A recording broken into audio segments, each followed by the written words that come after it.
Good evening. I'm John Batchelor. This is The John Batchelor Show. A royal birth. That is the good news. Baby Cambridge, not named, entering this planet on Monday, the 22nd of July. That becomes the King's birthday. Once upon a time for you young people who will see the end of this century. Good for you, and good for the third in line to the throne. Now we come to the rest of the story, which is the great escape in Baghdad. The great escape in these last hours. 2 prisons in the Baghdad area assaulted by Al-Qaeda, a complex attack. What this means, not just for Iraq, but also for the whole region in play because of the Syrian civil war and because of the coup in Cairo. I welcome Bill Roggio and Tom Joscelyn of the Foundation for the Defense of Democracies Long War Journal. Once upon a time, there's a very famous movie made in 1963 in the United States, James Garner, Steve McQueen, Richard Attenborough, that is based on an historical incident. The prisoner camp of prisoner camps in Nazi Germany, where they collected all the Air Corps and RAF pilots who had attempted to escape before. They put them together in one great big camp.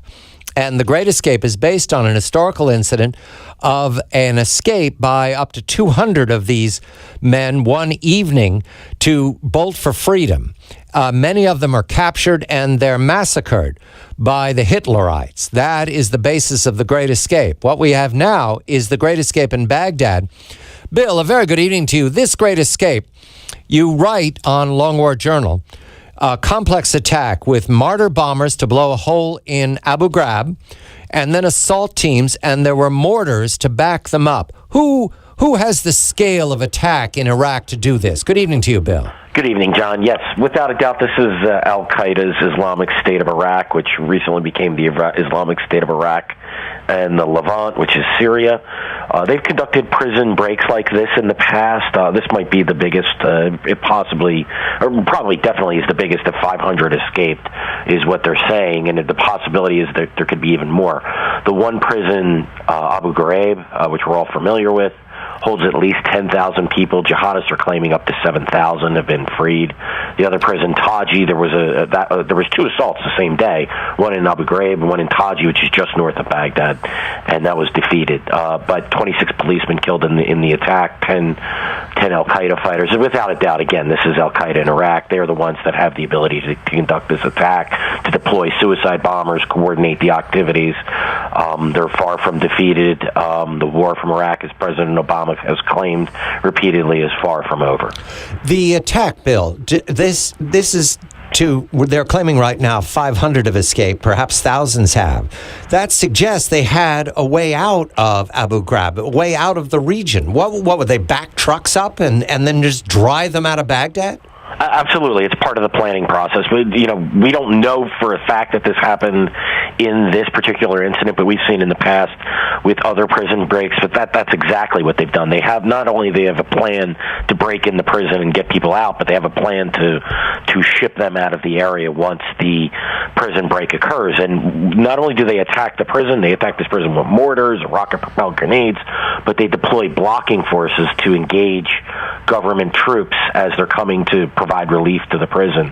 So again, it's a very sophisticated operation, very likely takes hundreds of fighters to pull this off, and you have a long logistical tail behind it as well to get those prisoners out and get them back in hiding and then get them back in the game. Tom Joscelyn joins. He is Foundation for the Defense of Democracies Long War Journal as well, and there is a piece up at the Journal of Mr. Joscelyn's testimony to the House Committee on Foreign Affairs Subcommittee on Terrorism, Non-Proliferation, and Trade, especially on Al-Qaeda.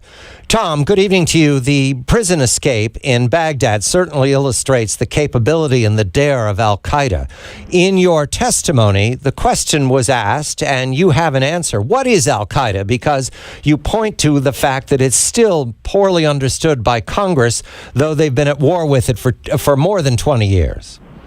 Well, that's right. There's a lot of literature on the fact that basically there's no consensus on what exactly Al-Qaeda is. But Al-Qaeda, I think quite clearly, is an international terrorist network that is seeking to spark a revolution. It's basically trying to achieve revolutionary goals, and most of its assets are spent fighting overseas. And some have misinterpreted that to mean that basically that's not our concern or something we shouldn't worry about, because if they're not directly targeting or directly successful in targeting Americans on the U.S. homeland today, therefore they're not a big concern for the U.S., and I think that's a big mistake. So what we have here is a prison break, a spectacular break in a country where the U.S. no longer has any forces, but we certainly have concern. We have a big embassy in Baghdad. We certainly have long-standing trade and economic ventures with the Maliki government. Does this prison break today, does that get the attention of Congress, the Congress you talked to, Tom? Are they ready to consider that Al-Qaeda is stronger than ever? Well, I think you've seen a marked shift in what's come out of Congress, what's come out of a lot of sectors of sort of the U.S. estate, from the media to the politicos and across the board, except for the Obama administration and its surrogates. I think you've seen a sea change everywhere else in saying that basically Al-Qaeda is not defeated, it's not on the path to defeat, that it has a lot of cards to play still. But Bill and I have seen repeatedly now that the Obama administration surrogates are still out there hardcore saying that Al-Qaeda is on the path to defeat, and none of this is a matter for us. Think about the numbers we're talking about here. We don't know about the prison break. We don't know specifically if this will hold up. But think about it, 500 members of jihadists, including a lot of members of Al-Qaeda's branch in Iraq, were freed from prison. Just think about the manpower that's now back on the street in Iraq. And the Al-Qaeda in Iraq had already doubled its operational capacity inside Iraq from late 2011 to the end of 2012, from about 70 attacks a week to about 140 attacks a week. Simultaneously, they spawned a whole new affiliate in Syria to fight the Assad regime there. Right. This is after the Obama administration, the president said that the war in Iraq had ended. It had not even come close to being ended. Bill, the Iraqi forces, I've not focused on them. There's been a lot of violence, a lot of VBIEDs over these last weeks. Are the Iraqi military, the Iraqi police, are they incapable of contesting Al-Qaeda? This looks like they were overwhelmed, surprised, their intelligence was bad, every failure. Yeah, the reality is they needed our support for years to come, particularly with respects to intelligence gathering, surveillance, and other types of assets of that sort. We really could have helped the Iraqi security forces grow in that capacity, but unfortunately, we decided that the war in Iraq was over, and we were going to leave, come hell or high water, and this is the result. Look, they can go toe to toe with Al Qaeda in a stand-up fight. And as we saw in Taji, look, you have one prison breached, and one prison, the attack was defeated. They can stand up to Al Qaeda, and they have. But the reality is Al Qaeda is a very sophisticated terrorist group. And the intelligence failure, Bill, it's obvious. They didn't know it was coming. Exactly, and that's really, they could use that, special operations raids, to help hunt people down. You had them regrouping across the border in Syria, which makes things difficult. I'm not trying to make excuses for the Iraqi security forces, but look, we ourselves had a hard time with Al-Qaeda in Iraq during our time in the country. We expect that we're going to pick up and let the Iraqis just handle it and everything will be great. It was just an insane call. Tom, what is the relationship, as you write in your piece, between Al-Qaeda's core, the leadership, and this attack in Baghdad? Hypothetically, would it have been ordered by Zawahiri, or would this be a freelance operation?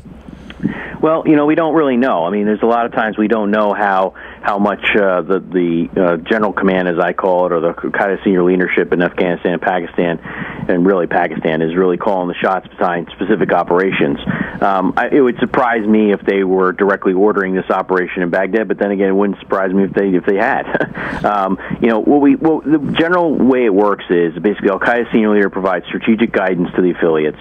All the affiliates have sworn fealty or an oath of bayat to the senior leadership, including Ayman al-Zawahiri. And then what we find is that in different occasions, basically the senior leadership gets involved in specific operations for specific details. And it's quite a different paradigm from the paradigm we see used throughout much of the rest of the counterterrorism community and in the Obama administration, the U.S. intelligence community today, which basically assumes that Ayman al-Zawahiri and the Al-Qaeda senior leadership is not in communication with the affiliates and has nothing to do with their operations, which just is flat false.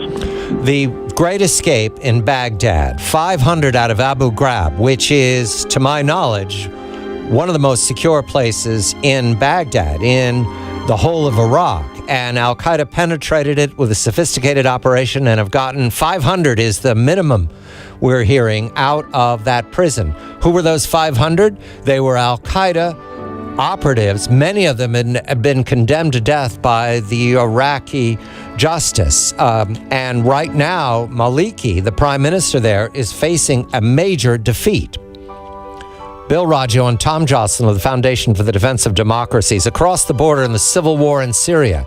How will that be affected by the prison break in Baghdad? I'm John Batchelor.